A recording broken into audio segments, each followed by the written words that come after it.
व्यक्ति के जीवन में जब कर्जा बढ़ता है, कहीं कोई व्यक्ति को धन दिया, पैसा दिया और वो पैसा लौट कर नहीं आता, तब बटकेश्वर महादेव का पूजन किया जाता है। कोई व्यापारी धन खाकर भग गया, पैसा खाकर लेकर भग गया, नहीं दे रहा है, कहीं कर्जा बढ़ते चले जा रहा है, तब बटकेश्वर महादेव का पूजन किया जाता है।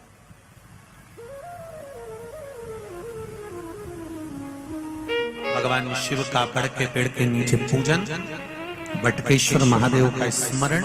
हम तो आपसे भी कहेंगे, अगर आपको कभी ऐसा लगता है कि हमारा धन नहीं आ रहा है या पैसा अटक गया है, तो बड़ के पेड़ के नीचे अगर कोई शिव जी का मंदिर हो या बट वृक्ष के नीचे शिव मंदिर ना भी हो, बड़ का पेड़ भी अगर कहीं हो, तो एक लोटा जल बटकेश्वर महादेव के नाम से आप चढ़ाना प्रारंभ करो और बाबा से निवेदन करो, शिव कृपा अवश्य होगी और वो धन अपना वापिस अवश्य प्राप्त होगा।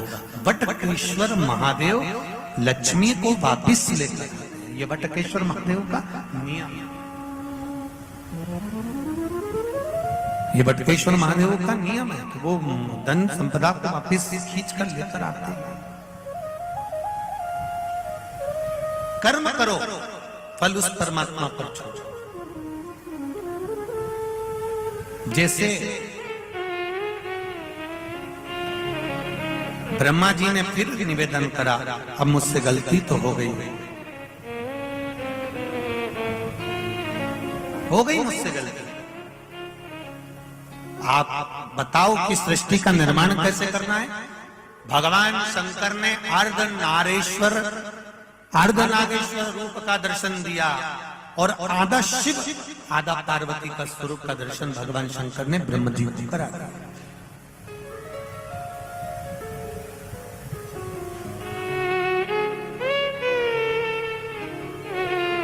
ये अर्धनारीश्वर भगवान का जो फोटो होता है, मूर्ति होती है, ये मंदिर में होना चाहिए। घर में अर्धनारीश्वर भगवान का फोटो या मूर्ति का स्मरण नहीं होता।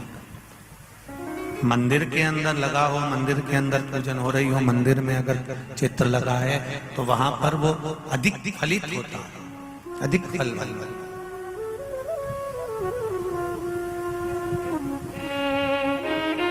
अर्धनारीश्वर भगवान का दर्शन दिया। ब्रह्मा जी ने दर्शन कर तब सृष्टि का निर्माण करना प्रारंभ करा। जंघा से मनु शत्रुपा को उत्पन्न कर उनकी सृष्टि का विस्तार किया, पर ब्रह्मा जी के मन में विश्वास अभी भी जागृत नहीं, अभी भी विश्वास रह गए।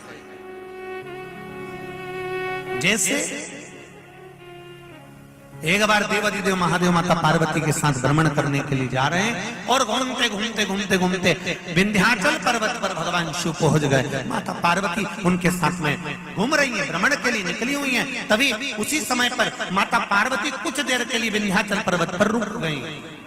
पार्वती जी रुकी, शिव जी ने कहा पार्वती चलो। पार्वती जी चलती, मुझे कुछ देर यहाँ पर बैठना है, मुझे कुछ देर यहाँ पर रुकना है। क्यों?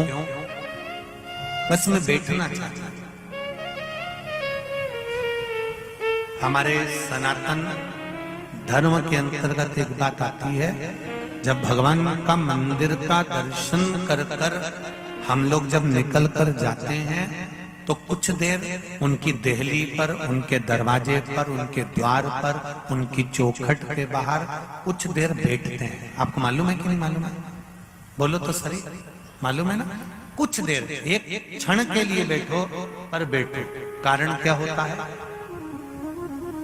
क्या कारण हो जाता है कि जब हम भगवान के द्वार पर बैठते हैं और द्वार पर बैठकर हम भगवान का गुणगान करते हैं और भगवान की जब हम बड़ाई करते हैं कि मैंने शंकर भगवान का भजन किया, मेरे शिव जी ने मुझ पर बड़ी कृपा करी, मैंने राम जी का भजन करा, राम जी ने मुझ पर बड़ी कृपा करी, मैंने कृष्ण भगवान का भजन करा, भगवान कृष्ण ने मेरे ऊपर बड़ी कृपा करी, तो ये हम द्वार पर बैठकर जब बोलते हैं तो भगवान के जो द्वारपाल हैं अपने कानों से श्रवण करते हैं, और सुनने के बाद में जब हम दरवाजा छोड़कर अपने घर के लिए जाते हैं तो भगवान शिव हो, चाहे राम हो, चाहे कृष्ण हो, जिस द्वार पर हम बैठे हैं वो देवता स्वयं अपने द्वारपालों से कहते हैं कि इसने मेरा गुणगान करा है, इसलिए इसके घर पर संपदा की कमी ना आए, तुम जाकर इसके यहाँ संपदा भर कर आए हैं। ये द्वार पर बैठने का फल है,